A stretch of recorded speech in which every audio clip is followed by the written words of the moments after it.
Sean todos bienvenidos a la segunda parte de nuestro video de interpretación física de la derivada como la velocidad instantánea. Lo que aprenderás en este video: a calcular la velocidad instantánea de cualquier objeto, la fórmula de razón de cambio instantáneo. Vamos a recordar lo que vimos en el video anterior.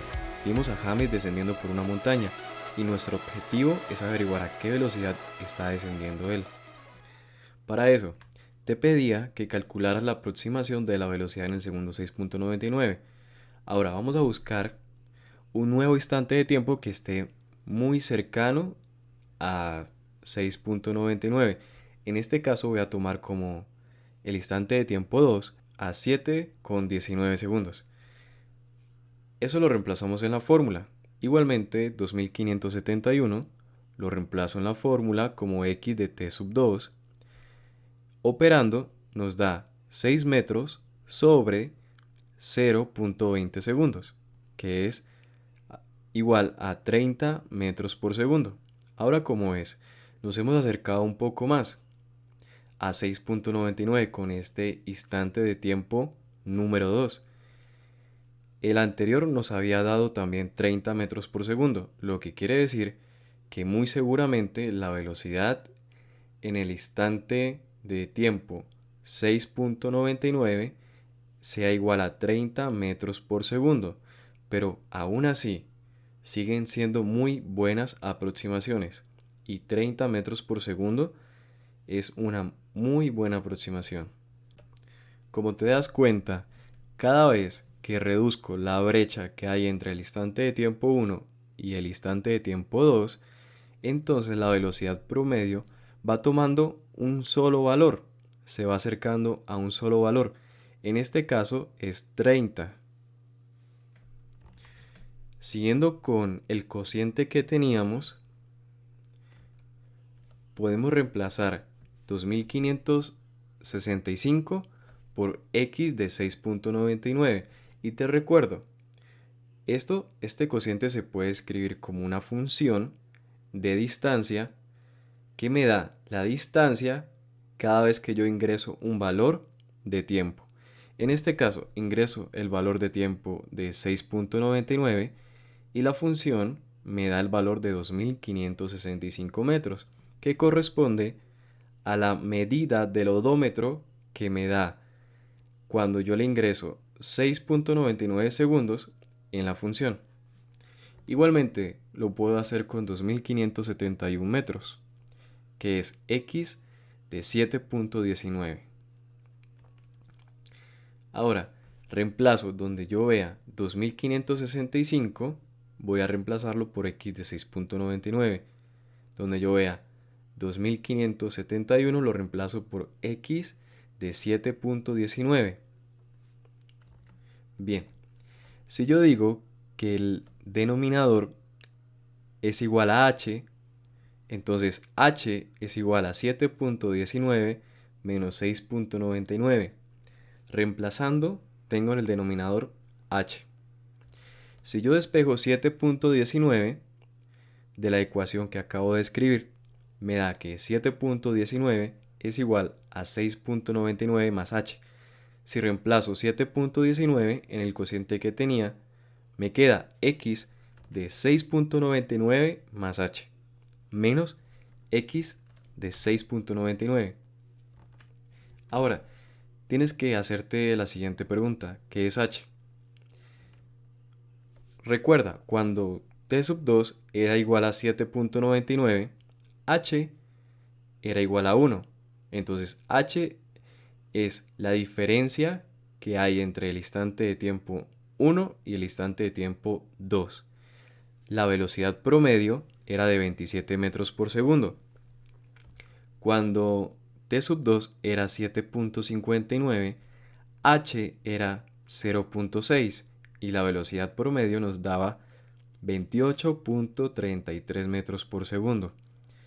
Como ves, está aumentando. Cuando t sub 2 era igual a 7.39, h era igual a 0.4 y la velocidad promedio era igual a 30 metros por segundo.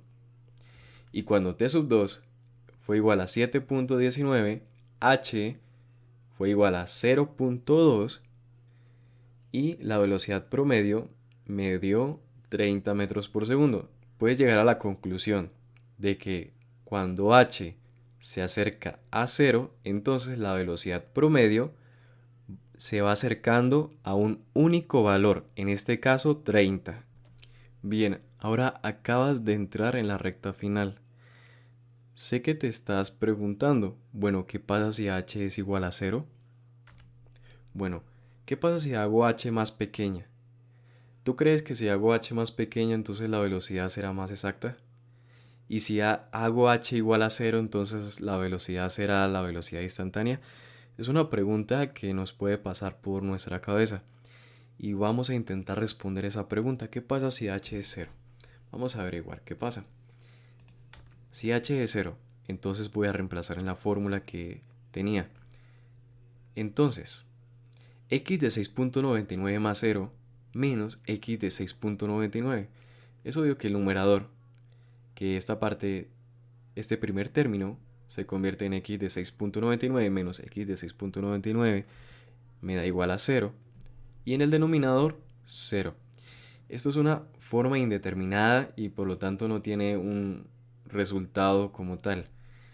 Entonces, h, es verdad que h debe ser una cantidad muy pequeña. De hecho, anteriormente el valor de h recibía el nombre de infinitesimal. Y es algo así como pensar en el infinito, pero completamente opuesto. Es como un número extremadamente pequeño, infinitamente pequeño, pero hay un problema con este número y es que, como sabes, al igual que el infinito no está definido en números reales, así también los infinitesimales no están definidos en los números reales.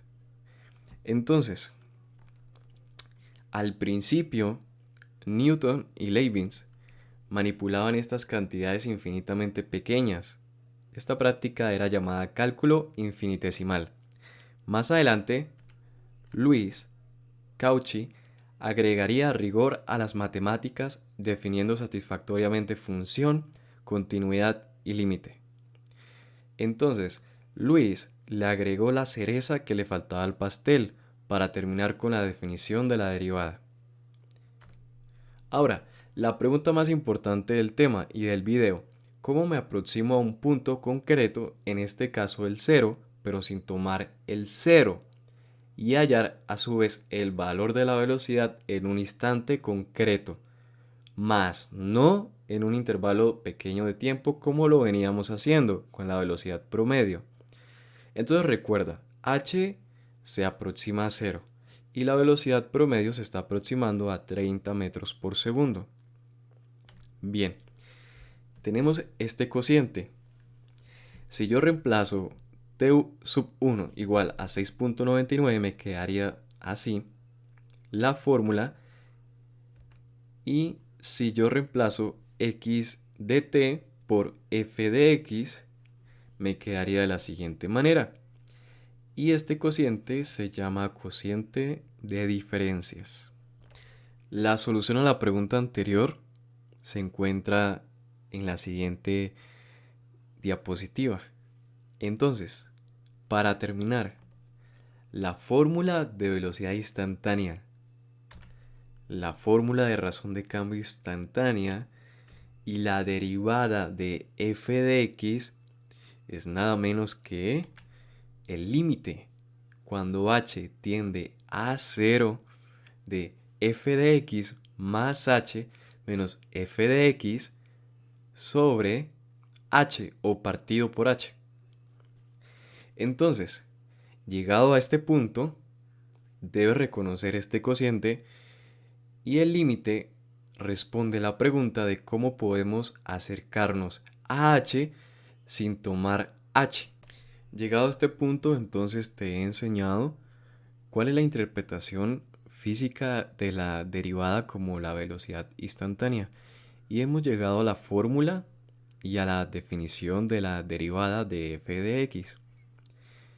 Entonces, sé que en muchos cursos de cálculo diferencial empezamos primero con funciones y límites, pero en este curso quise empezar con las definiciones de la derivada para motivarlos a ustedes a estudiar límites.